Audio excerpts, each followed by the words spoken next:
Hello everybody, my name is Ian Kirkpatrick. I'm an author, robot, loin streamer, and today, welcome back to 2003, as you can see by this. Actually, I am dressed as a very poor man's Joey Bourgeois from my book Bleed More, Body More, and I kind of decided that for the month of October, I'm going to make a probably questionable decision and dress up or reference not very accurately different characters in my books, because you know what, I am a duct tape production, so you get what you get.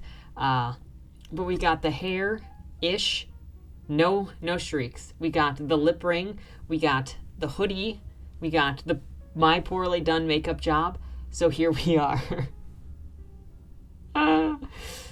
Now on with why we're all here, which is Mae. Actually, before we get started, number one, if you enjoy what I do on this channel, please remember to like, share, and subscribe for more. Number two, if you would like to be featured on the channel, check out the links down in the description below. You've got Mae and Fresh Meat feature.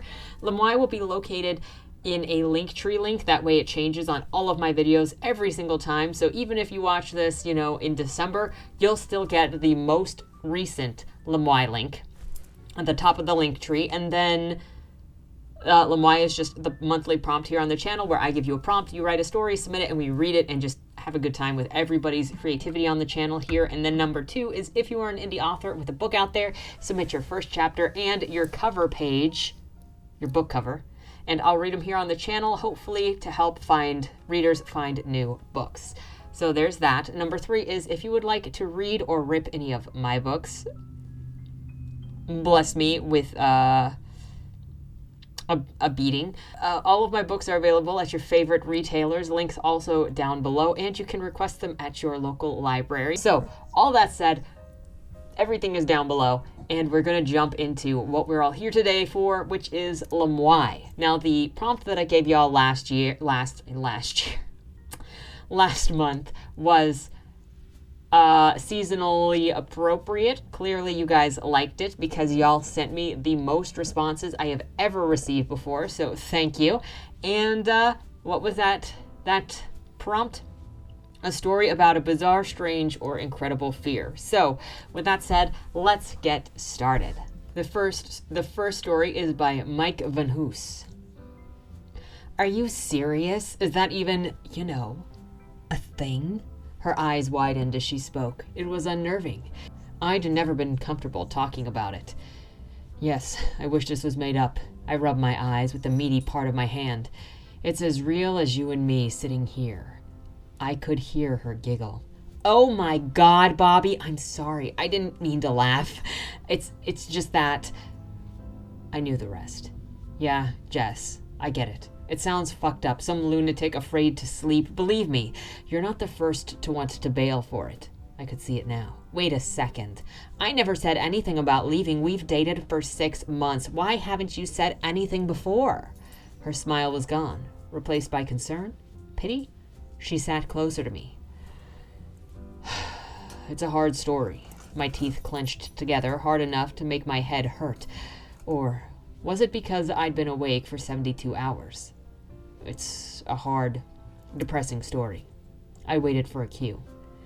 Bobby, I love you. Nothing you tell me will change that. She took my hand and looked, expecting a floodgate to open. I started slow. I used to sleep like a rock, all night, and sometimes all day.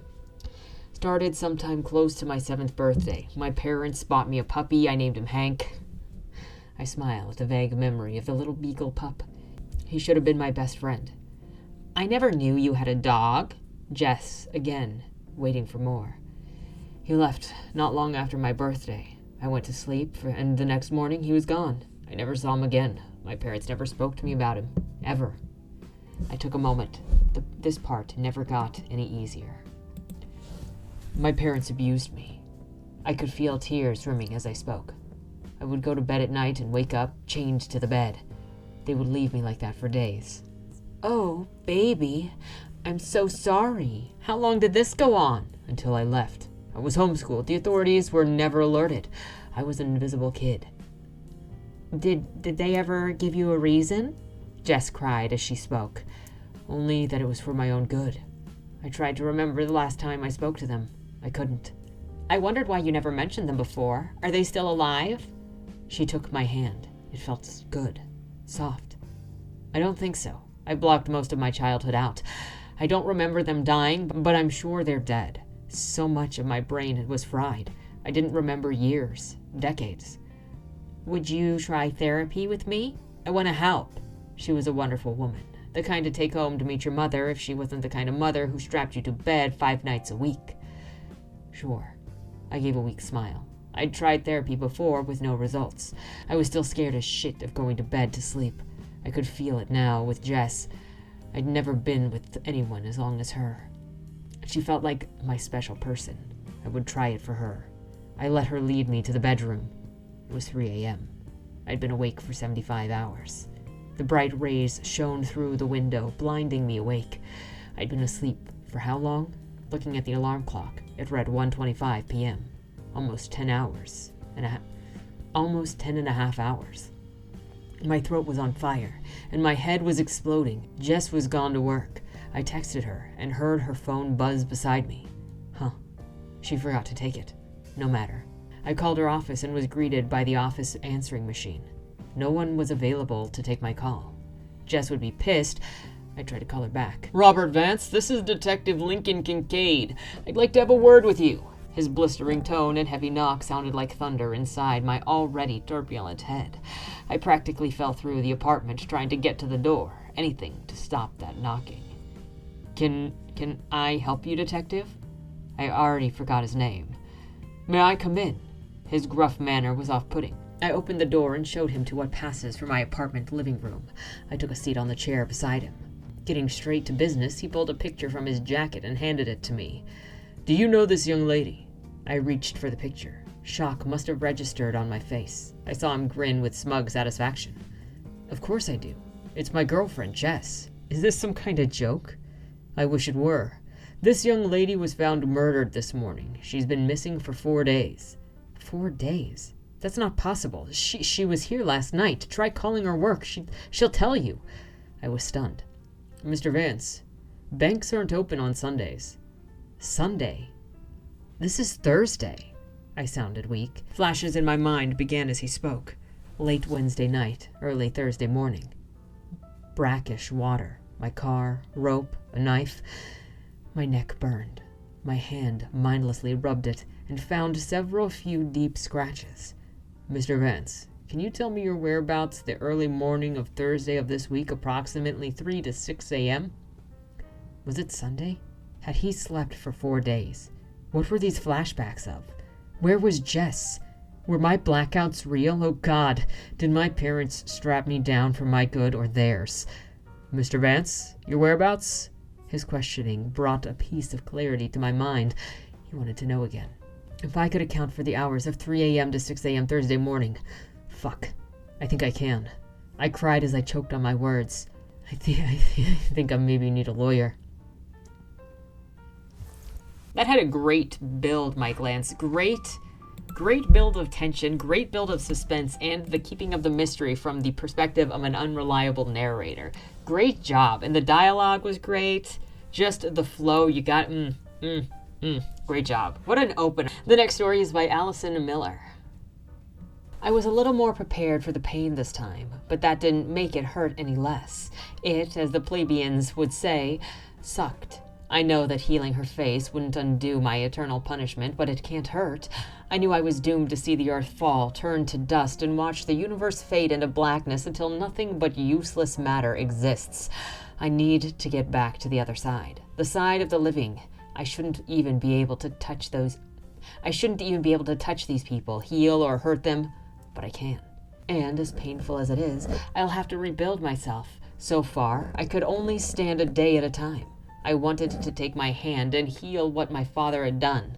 I could touch her now and not have my hands feel cold. I'd been dead a long time. I was risking it all by returning to my house, but I sensed that's where it was, the box with my things. It couldn't be there.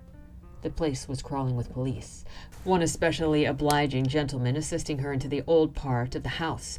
I realized the more human I became, and the more she read the books, my attachment would also come with me. Though, filled to the brim with fear, I advanced, hoping it was a connection I shared with her and not my unresolved feelings about my life. The officer was doing his best to comfort her as he showed her someone could get into the house to do her harm. "Right here. This door closes from this side when you press this button." He pulled back an electrical panel and pressed the button. "Now watch this," he said, twisting a knob that caused a line of bars to come through the ceiling and prevent escape. Tessa breathed heavily and began sobbing. I wanted to comfort her, and it appeared so did the officer. "We can do this another day," he said, stroking her arm. She responded resolutely, so she absolutely never wanted to enter the place again. He took her through the rest of the house, showing her hidden levers, knobs, and buttons that would allow a door to be closed and not opened. A switch that turned off all but the red light in the living room, and the scrapes in the floor he surmised was from the moving of the wheeled walls to divert the crowds of people to the bathroom where they would encounter a witch coming out of the closet and a zombie woman from the bathtub, topping it off with the mirror showing another horror. He called in a short man to demonstrate that he could crawl through a hole in the wall underneath the bathroom sink and appear in all places. Tessa was full of sobbing now. "I don't want to see any more. I don't care. Get me out of here." They took her out, informing her that they had deduced he came in through the trap door. The small man who crawled through the walls said they were looking for all the actors from the time that it was a haunted attraction, but told her not to hold her breath because it was the 90s and most of these attractions paid under the table. She started. Can I take anything from my room?" While she was off filling out a form saying that she would only take what the police deemed okay, I went upstairs to find the thing standing in the corner. I'm not unfamiliar with these things. They were close to what their counterparts looked like, but they were often horrifying recreations of a person they mimicked. This one had claw-like fingers, a wraith figure with knobbled angles, and a mouth that looked like the lips had been worn out by water, completely with those cold, dead, silver eyes all of these imitations had. In an attempt to appear human as possible, they'd pick up ticks and quirks. This one was staring at the floor, opening seeds and dropping them on the floor. She was standing over a box simply labeled books. They were the pieces I'd left behind. Motion down the hall made her drop and hide under the bed. It was still quite impressive how still they could be when not wanting to be found. Tessa arrived in the room, stopping dead in her tracks, breathing heavily as she spied the box of books with a substantial dusting of seeds. She lapsed into a fit of hysterics, falling to her knees and heaving, pulling at her hair and rocking back and forth. She pulled her knees into her body and made herself small, about to turn and lay on her side. I couldn't let her do that. Unable to move anything just yet, I stroked her back. She bolted up with splendid quickness. Wiping the tears, she disregarded her pain and shoved items into the trunk of her overnight bags. The officer arrived and carried the trunk down. Tessa took the stairs at breakneck speed, surprisingly not tumbling over her long, slender legs.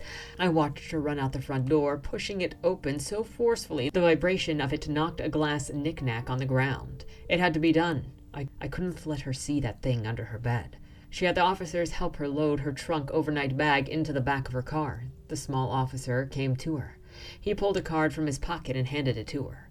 "This guy helped me with my bankruptcy. That would be best if you never want to see this place again." She nodded a thank you and left. I stood there, watching them dismantle the attraction my house had been turned into. I laughed at the thought of how I had been haunting this place and they'd been making money off it. Fear was a great enterprise. It's always fun to see what people do with haunted houses because there are so many different ways to interpret haunted houses or play with haunted houses, whether it's in season or out of season, and this was an interesting perspective to go with of a ghost of somebody who used to live in that property who probably died. Very nice. The next story is by Charles Robertson. The next story is by Mae Tanner. The rain continued throughout the day, and by the time Layson would normally leave, the wind picked up. Barleon's mother came to the nursery. "Layson, you'll be spending the night here in the manor." He looked toward the windows. "But—" She shook her head. "No buts. We've already locked the outer doors for the night. If you follow me, I'll show you to where you'll be sleeping. Dinner is in an hour." They gave Layson one of the tower rooms just down the hall from Barleon's. When he pointed that out, the other boy just shrugged. "So what? You want me to tuck you in like a baby when you go to bed?" Papa said you're supposed to act like a companion for me. You ain't ever acted like a companion. You ignore me when we're in the nursery and just cuddle Mila. Companions are supposed to be friends. You gonna tell your pa that you don't want me here then? I'm okay with that. Bar Leon hung his head. I told Papa that you ain't a good companion when you first came. He said that you had a hard life and I should give you a chance. I gived you a chance. I've been giving you a chance since spring. Layson sighed. What do you want to do then? We could maybe tell each other stories before we go to bed. All right. I'll tuck you in and tell you stories. After dinner, Bar Leon led the way to his room, where he changed into his nightshirt. Layson stood in the doorway. Where did you get that? His voice sounded strange. Bar Leon glanced back at the older boy. Layson pointed at the painting of Liren and Talo, his other hand clenched in a fist at his side. It was in the storeroom. Mama told me that I could have it. I like it. He pointed at the woman. She's pretty, and they look so happy together. He blinked. Layson looked even more like Talo than he realized. Ain't you afraid of ghosts? Ghosts? Yeah. You're afraid of monsters, but you ain't afraid of being haunted by ghosts? Why would ghosts haunt me? Why wouldn't they? You murdered every tourist and stole their things. You think their ghosts ain't mad about that? Bar Leon dropped onto his bed. His heart raced, and he felt lightheaded. I ain't murdered anyone. I'm just a little boy. Layson sat on the bed and wrapped an arm around him, hugging him tight. Maybe they won't come for you. If you take care of this picture, and don't let any harm come to it, maybe they'll let you off the hook, since you're just a little boy. Bar Leon raised his eyes to Layson's face. Do you think the monsters could be ghosts? Layson shrugged. I ain't thought about that. Maybe they are. You said that you saw one stick its head through a wall? Bar Leon nodded.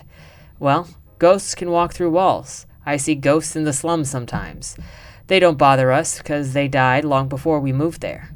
Maybe when you thought that you saw me in the secret cellar, it was really a ghost. If that was a ghost I saw in the cellar, who do you think it was? It looked just like you. It even wore the same clothes. Layson shrugged. Maybe it was a ghost of a relative of mine. Someone from the slums may have tried to steal from the manor. Maybe someone killed him, and he became a ghost. Besides, all slum rags look the same. Do you really think so? Yeah. You know a lot about ghosts, don't you? Layson nodded. What else do you know about ghosts? Bar Leon looked up at the painting over his bed. There was something different about it. He frowned. The painting was in a shadow. His entire room was dim and full of shadows. He glanced at his light globe. He'd left it uncovered, but now it emitted a muted red glow. As he watched, the light grew dimmer still. That shouldn't happen. Light globes shone brightly unless you broke them or covered them up so the light didn't leak out. He tried to sit up, but he couldn't. A clatter from the wall over his bed drew his attention back to the painting.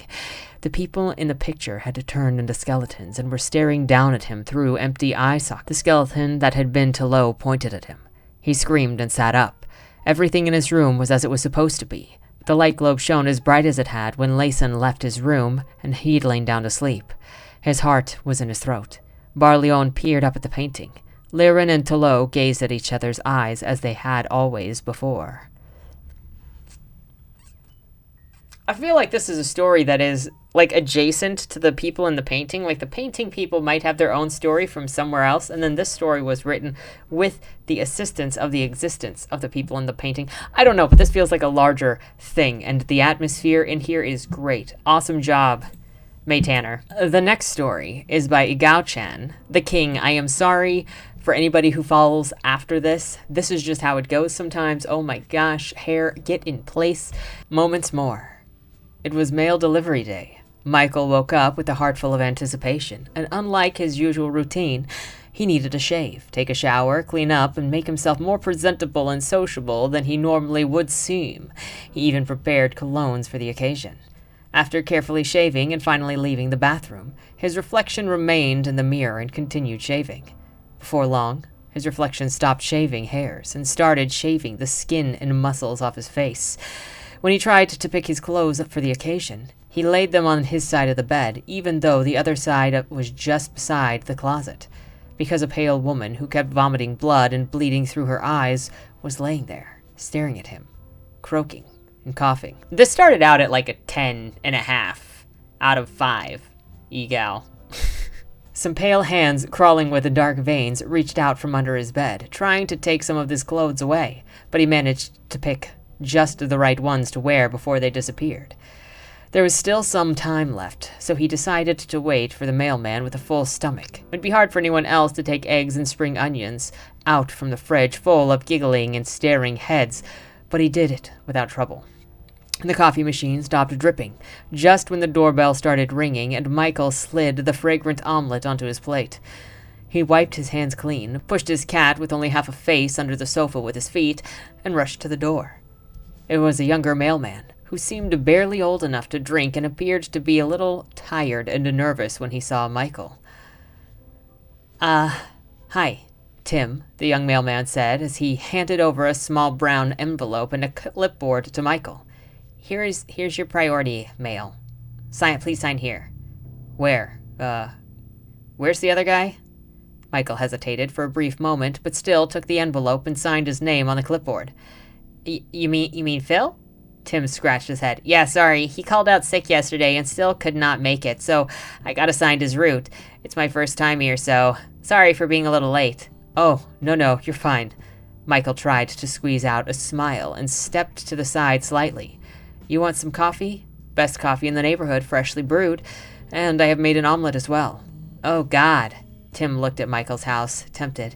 Yeah, that sure smells nice, but sorry, mister. I really can't. I don't know the routes at all, and I actually came out an hour earlier so that I wouldn't be late. And I think I'm gonna be late for the other mail, so I'm terribly sorry. You sure? Phil loves my coffee. He brings a whole thermal mug and I fill it for him. Do you have a mug with you? No. Tim looked at the side of his bag with a plastic bottle of sports drink inside. Sorry. And thank you, mister. But I really gotta go. That's fine then.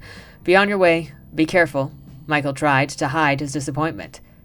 Cool. Thank you very much, and hope you have a great day. Tim rode away with a slightly rusty bicycle. Michael fell onto his sofa the moment he closed the door. He lost all appetite for the omelet and coffee. Nothing seemed to matter anymore. Don't you worry, they're still next week. An eyeless old woman sat down beside him and spoke softly through a hole in her neck instead of her mouth. Phil will surely feel better then. I'm afraid I can't last that long. Michael scratched his head and whimpered. I really need to talk to someone. Can you stay? The old woman shook her head and said, Sorry, Michael. We care about you and want you to be happy, but before she could finish, she faded into thin air. Her 3-sentence quota just dried up for the cycle. Michael opened the door again, and he reached his right arm out. The familiar invisible force locked onto his arm, and it was not long before he was not able to reach any further. The wind was breezy. The sunlight was warm and pleasant. Birds chirped, butterflies danced. Not a word from any of them. I'm actually surprised that there was no Gimp Man. I don't know. I guess he's keeping us wondering of when the Gimp Man is going to return again. But I, for one... Is this even Egao Chan? I mean, it's got like the Bizarro. That is Egao for sure. But where is the bizarre fear, bro? Maybe I'm missing it. Maybe it's way too subtle for me, and I'm just like... Because he doesn't fear all of this weird crap, but he fears Phil is dying. Which is not a bizarre fear. But, where are we at, homie? The next story is by Daniel Benham. Georgie stood with her back to the store window, sighing at every dress her sister plucked from the rail. She fiddled with the sunflower lanyard around her neck. Could you at least try one on? Hannah pulled a purple skater dress from the end of the rail. This would look cute on you. Georgie stepped closer and took fabric between her fingers and thumb. The texture made her hair on her arm stand to attention and saliva flooded her mouth. She dropped the material and shied away, shaking her head. Perplexed, Hannah repeated the same action, but found nothing displeasing about it. The metal hanger clicked loudly as she replaced the dress. You must find something to wear to Nan's 80th birthday party. Georgie rolled her eyes. There's a whole spectrum of color beyond that black dress, you know. Hannah held a satin dress against her body. The hem hit her mid-thigh. I don't have the legs for this, but do you want to try it on? Georgie shook her head. Too low cut? She gauged Georgie's response. But is the color okay? This deep red? It'll make you look pale. Georgie shrugged her shoulders. They worked their way down the next 2 aisles, occasionally pausing to consider an option. Halfway along the third, Hannah let out a little squeal. She snatched a sapphire blue fitted number off the shelf. I'm going to have to try this on. It's my color, my size, and the last one on the rail. She flipped the tag. And 20% off. Georgie ran her fingers along the row of outfits with her eyes half closed. She counted silently to 13 and stopped. Slowly, she opened them to take in what fates had chosen. She snatched her hand away as if burned. Neither blue nor green, but an unnerving shade in between. Georgie gave a fleeting look toward the changing rooms before walking out of the store. She stood by the doors waiting, her back to the Christmas display. Above the semi-deflated bauble rotated pathetically, it reminded her of a sagging testicle. She bit her lip to contain her laugh. The white light of the display shifted to red, then purple. By the time it reached blue, she knew that she was in trouble. Her pulse quickened. The air became hard to breathe as the colors progressed toward green. She closed her eyes and hugged herself tightly. A scream hovered in her throat. Are you okay? Hannah shook her gently, the paper bag in her arms tapping against Georgie's. A crowd had gathered in her periphery. Come on, let's go. Georgie walked stiff-limbed to the lifts. The lights had already shifted through the spectrum to orange. She sucked in a long, deep breath. What happened? Did you say something? Lights. Georgie croaked. Is it better now? I want to go home. I'm sorry, Georgie. I forgot how overstimulating the mall can be. Hannah stuck her key in the ignition. Georgie wanted to snap, to scream that it was more than autistic overload, that there was a real reason behind the anxiety attack. Instead, she slumped into the seat, exhausted. She followed her sister into the house and tried to distract herself with the TV while her mother and Hannah huddled in the kitchen to discuss her latest meltdown. The TV popped as the signal dropped. Blackness filled the display. Georgie swallowed and stood up slowly. Purple light rebounded off every surface as the color rolled off the screen. It changed gradually from plum to indigo. Her blood ran cold. The hair on her arms stood at attention. She forced her legs to carry her away from the TV. What do you think of the dress? What do you think of Hannah's dress?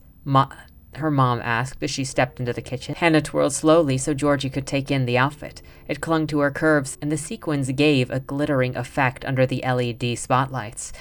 Georgie nodded. I think that you should have something similar, perhaps a shade darker so it doesn't wash you out. Georgie froze on the spot. Outside the window, a light blinked in the motionless sky. With every flash, it appeared closer, larger. Oh, look, a satellite. You can tell that it's not a star because it blinks. Her mother closed the blinds.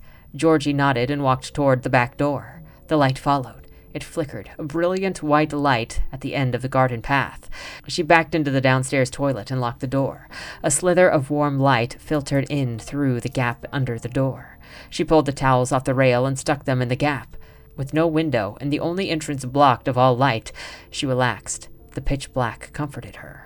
Above her head, the extractor fan blade vibrated. She dropped to the floor and cowered under the sink. The resonance overwhelmed her synapses. White light poured down through the vent. As soon as it caressed her skin, it switched to blue-green. Aquamarine, she whispered as the frequency silenced her thoughts. She awoke in a circle, surrounded by whirring cogs and gears. The thrumming continued in her head, making thoughts difficult. She squinted against the bright light. The metal sang and warmed to her touch.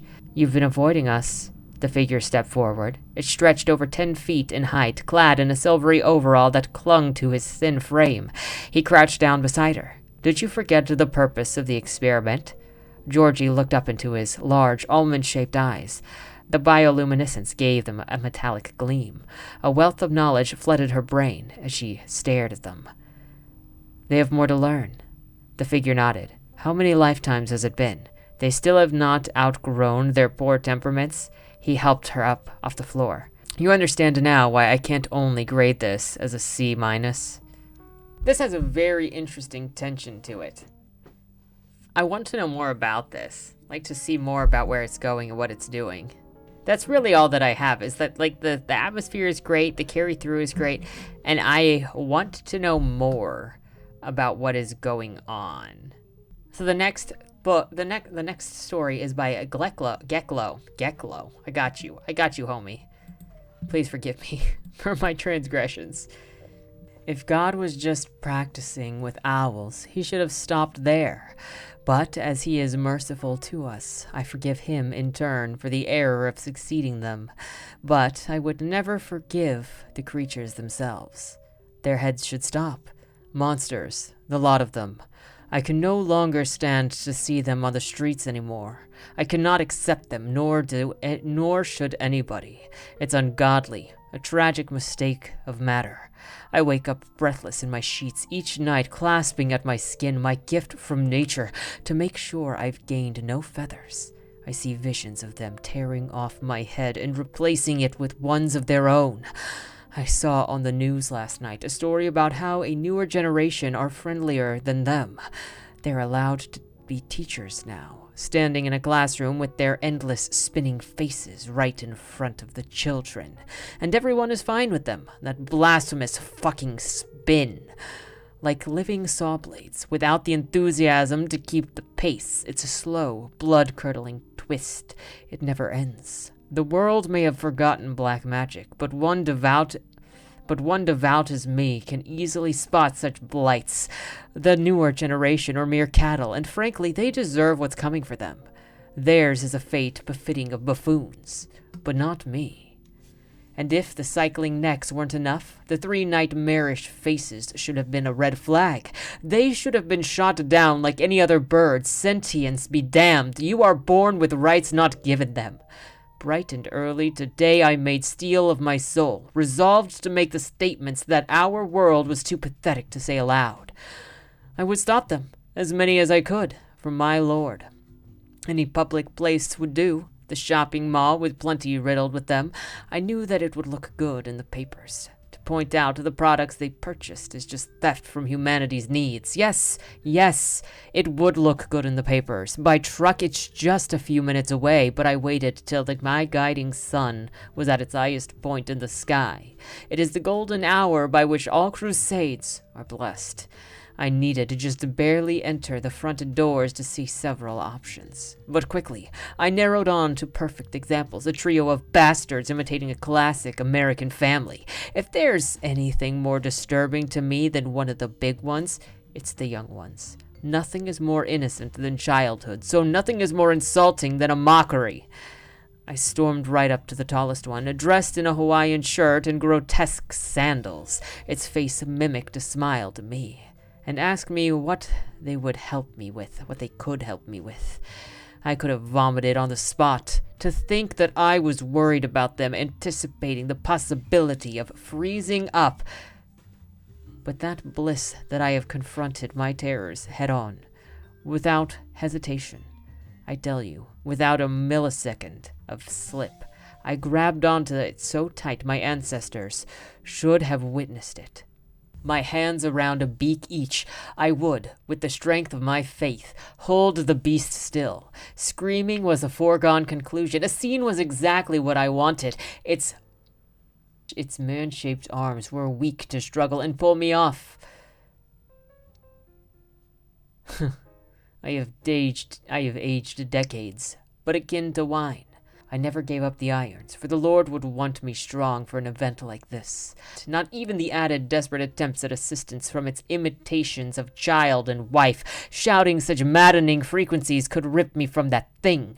Not them and several bewitched bystanders. I was firm as the bronze in the Capitol. What divine luck to see it play out mere inches from my eyes. The faces could not continue to rotate thanks to my force. I could feel almost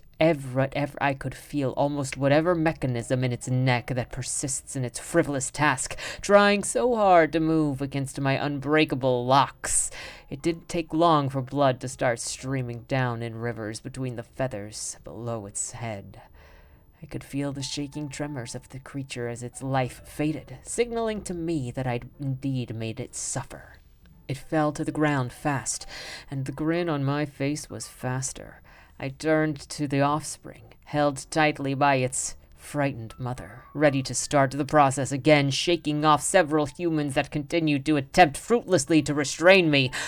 But in my approach, I was betrayed. I was betrayed by the Lord. I felt a searing pain in my gut. A bullet had pierced me. It was a tragedy to see the assailant was one of my ilk, an American brother, foolishly siding with the enemy. I could see the graze in his eyes, to believe it was even my own generation, stopping me from my holy mission.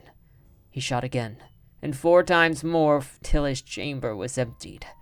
These pains were not meant for me. This taste of hell was a betrayal that wasn't possible. It was simply not possible. It literally couldn't be. Had the heavens been overtaken?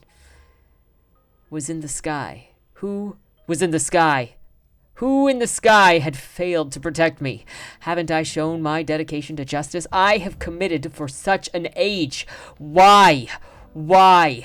I stumbled but ran with the last of my force, on a trail of blood out the nearest door and into the parking lot, narrowly dodging some man who tried to tackle me. But then, too, did my old joints betray me, as I crumpled to the asphalt, security guards surrounding my location. I could only wonder why I was delivered to this cruel fate. I've been abandoned by my Lord. 1,000 guesses flooded my mind. This was no calculation that made sense to me. God was on the side of the righteous. A fate like this was befitting of buffoons. Not of me. Not of me. Surely not of me. The last kicker, as I looked up at the sky one last time to see the sun. A flock of birds swarmed above me. I could not even say goodbye to the sun. Not of me, I whimpered. Great job with insanity. I love that he hates owls, and somehow there are owl people. I don't even know if it's like he's legitimately crazy, or if there are owl people in this world that we are living in. Like, very nice. I always love kind of crazy monologues where also people don't realize if they're crazy. One of my favorite things about Dan Simmons' Carrie and Comfort was the crazy old lady monologues, because she had no idea what her mental deterioration looked like. And it was so interesting to see the story from her perspective from time to time, and then see the story from everyone else's perspective of like what this old lady, this crazy old hag was doing. I love that. The next story is by Anonymous. The ice cubes in his drink pulsated melodically to the bass blasting from the speakers just above his head. He could feel the glass vibrating in his hands as he ran his thumb across the engravings on the brim. It was the usual Saturday night, and, as always, the club was packed to the brink. Lots of drinks, lots of dancing and touching, followed by tears and screams that most of them would probably not remember in just a few hours.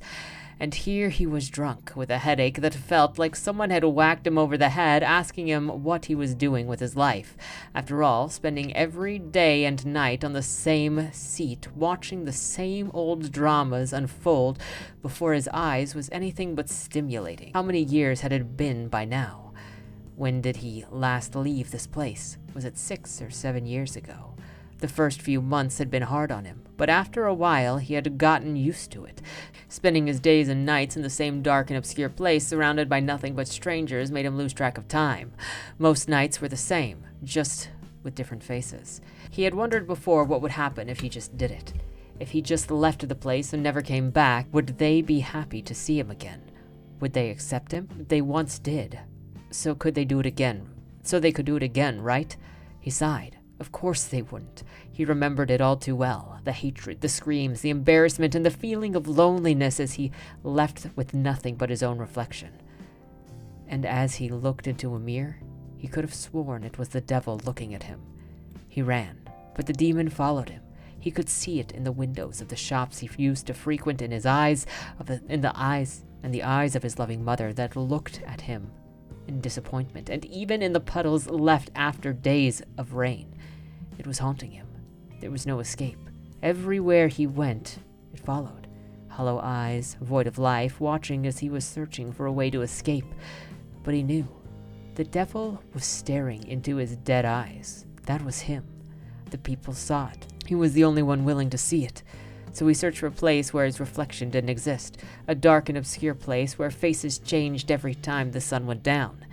And when he found it, he let it take him, and he stayed there ever since. His reflection hadn't found him yet. He was safe now. For now. He was safe. For now. But he knew, someone he couldn't look at themselves in the light will turn into nothing more than a shadow. And that's what he was. A phantom. A shape without a body. A human without existence. I really like this idea. I mean, I freaking love the avoiding mirrors because you don't want to look at yourself. I actually have a line that I ganked from somewhere to go into one of my stories that has a killer. I'm trying to remember if I put it in Cain and Abel, but I know that I put one in the 10-minute play I got for Luca Magnotta. But I love this. And I love running from your image and from running from looking at yourself. And I specifically really liked his reflection hadn't found him yet. And I liked that's what he was. A phantom, a shape without a body, and a human without his existence. All from running from his own reflection and hiding, obscuring himself. I love that vibe so much. That imagery, it's so good. The next story is by Bird of Dawn. The phone room. Whenever the phone rang, it threw me into a state of panic. In early childhood, my brother and I had a stern school teacher who opposed the traditional idea of corporal punishment, believing that young boys wouldn't even feel enough pain to discourage them. Instead, he took a preference to other methods, such as shaming children in front of the class or isolating them in a closet. But for the two of us, he didn't threaten. He promised, shouting at our faces, that he would call our father. While my brother didn't care much, rolling his eyes during the teacher's outbursts, and soon was instead punished with having to stay after school, writing the same phrase over and over on a chalkboard. Alas, he kept the punishment for whenever I was quiet or stuttered, and in the evenings afterwards, whenever my father's phone rang, I dashed into my room, hiding under my bed and my closet, sobbing, waiting for him to burst into my door with a belt, but it never happened. I kept the habit for several more years. My brother taunted me, calling me a sissy. When we became adults, our father passed away, leaving $50,000 to my brother, whilst I inherited the mansion and business. A few changes were made to the abode. There was an old room renovated just for the phone, with thicker walls and a thicker door. I hired a houseman to monitor for any calls and to hold them for me. My brother, unfortunately, wasn't a frugal man, for he spent his money on hunting trips, a manor upstate, and getting himself a wife. Lately, he has had to sell his sports cars and vintage shotguns to pay the bills. He stayed in my mansion for a few days on occasion, for nostalgia, he claimed, but I always assumed it was marital troubles. One afternoon, whilst playing the piano in the study, my brother entered without knocking, making me almost jump from my seat. He stood nearby the doorway, chuckling to himself. He told me that he was going upstate to hunt with his friends and asked me if I wanted to come along. I declined, but asked if he could tell the help to leave me for a few hours. He promised, turning and softly closed the door. Hours later, as I was looking through sheet books, the muffled but sure sound of the phone rang. My heart picked up, waiting for it to be answered. No change.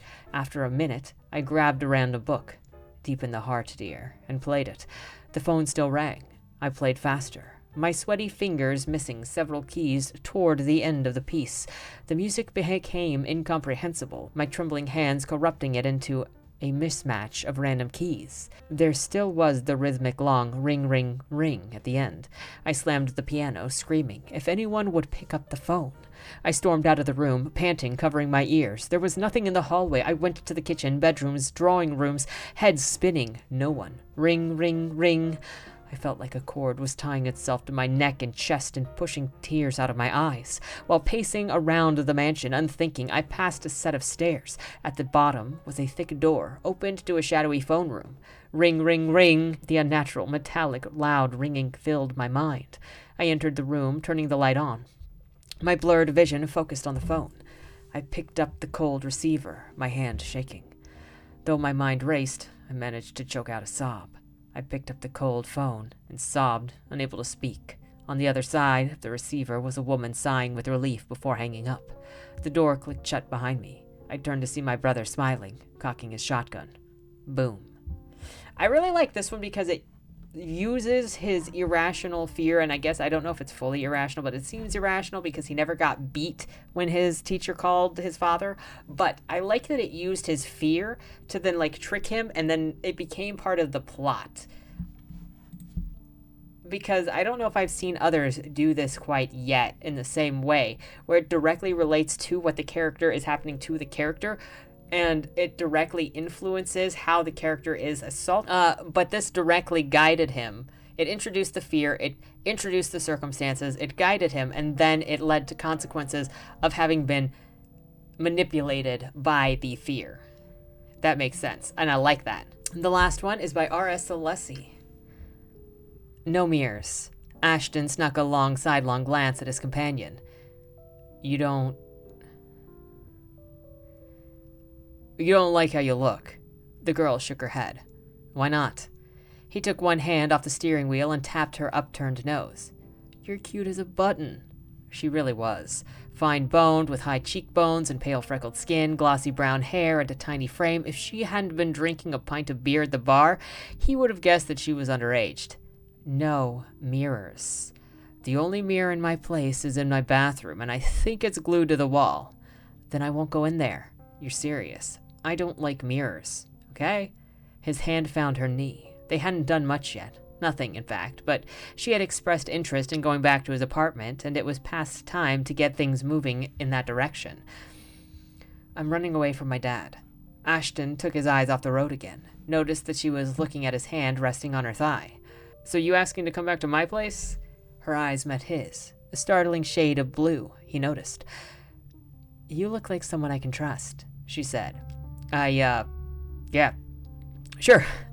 That's me. Someone you can trust. It was an uncomfortable 5-minute drive back to his apartment complex. He regained his composure on the second-floor landing with a flourish, swung open his front door. Here we are. He was proud of his place, well furnished and kept clean by the service he hired. This was no rat trap bachelor pad. You want the sofa or the bed? She cowered behind the doorframe. The windows, she whispered. Huh? Can you cover the windows? What? Oh, sure. He lowered the blinds. Is this the mirror thing again? She nodded. Huh. Why don't you take my bed? It's more comfortable. Sofa's good. Suit yourself. He opened the hall closet and dug through pillows and blankets for his spare sheets. Bathroom is down the hall. I can't. Oh, right. Well, there are brushes outside if you gotta take a... right. Well, there are bushes outside if you gotta take a leak. He laughed at his own joke, though it wasn't funny. He didn't care. He wasn't getting lucky with this girl. Thank you. Ashton jumped. The girl was standing right beside him. She laid her hand on his thigh. When you touched me in the car, you looked like you wanted something. Until now, he hadn't realized how tiny she was. And spindly, delicate, with the slightest bump, like the slightest bump might break her in half. It was nothing. Those startling blue eyes found his again. My dad says men can't be trusted. He's not wrong. There was nothing to do but kiss her. She shivered when their lips touched. He tried to pull away. She was too inexperienced for his taste, but she held him tight. Reluctantly, he kept at it, and wondered while he felt her up if it was too late to ask for an ID. Of course it was. She was warmed up, and so was he. Bad idea, he mumbled to himself. Bad idea. Yeah, it was. The stranger's voice was male, thickly accented, Scottish or Irish, maybe. Ashton bolted upright in bed. What? A large, broad-shouldered man loomed over him. Ashton scrambled back and bumped into his headboard. How did you get in here? And where's, Yeah. You didn't even ask our name. Ashton focused on the man's face, a startling shade of blue. Oh, shit. A crooked smile. Know who I am, do ya? He nodded. Then you know you're in deep shit. He nodded again. Lucky for you, the lass likes you. Means I'm going to ask a favour rather than take it out on your hide. The large man cleared his throat. You will never speak to my daughter, nor me, to anyone, or write about us, or even think about us. You'll forget we exist, and you will not come looking for us. Got it? Another nod. Yes, sir. Good. The large man turned and left. Ashton waited half a minute before he scrambled to the window and peeked out between the blinds. The large man appeared from a nearby stairwell and tramped down the sidewalk to a station wagon, one of those vintage deals from the 80s with fake wood paneling and a blue top. Beside it stood a girl Ashton had promised to forget, her face screwed tightly, hands on her hips like she was about to let the big guy have it. The large man picked her up and tossed her into the passenger seat. The complex sprinklers had gone off last night, leaving water in pools on the asphalt. In one of the puddles, Ashton caught the large man's reflection as he walked around to the driver's side. What it revealed was not a man, but a monster. Carved of wood, thorny, with pointed ears, clawed fingers, and wizened, narrow face. Ashton finally understood. No mirrors. Man, I love this kind of stuff. This is my favorite, and I love that you, RS, do kind of this really casual mysticism. But I love that you just mix in the mythology with like the normal stuff, or these magical creatures with this normal stuff. And I love seeing what you do every month. It's so much fun. Anyway, that is the last of the submissions to be read this week, this month. Thank you so much for hanging out, for listening to the stories. Tell me which ones were your favorite down in the comments below. Everybody who submitted and was read today will have their socials, whatever they submitted, also linked. So if you want to find more of their stuff and they submitted more of their stuff, then that'll be findable. With that said, thank you so much for watching. Have a great week and don't die. Was that Wayland Cross in the trunk? Do you know, or is that something that's still being figured out? The person in the trunk was not Wayland Cross. Is he in trouble? We don't know who did it, but as the owner of the car, the longer he's missing, the worse it looks for him. Cross isn't a killer. For the last couple of years, the average number of murders in Baltimore has been over 300, and it's been going up. Mind you, that's only whatever the badges count as official murder, and believe me, there are people that don't count when they die. Wayland? If you're down here, tell me. I'm not talking to the badges, I've been looking for you. They found a body in your trunk. Why? Did you do that? To the left. Plain black letters read along the wall. You walked in the corridor. Once that ends, you chose the dark is on the right. My vision goes blurry, flickers black and black and black for longer intervals until I can't see anything at all. I'm not screaming anymore, but my voice echoes back to me. Where the hell am I? You're dead, Josephine. Even smart people do stupid shit sometimes, right?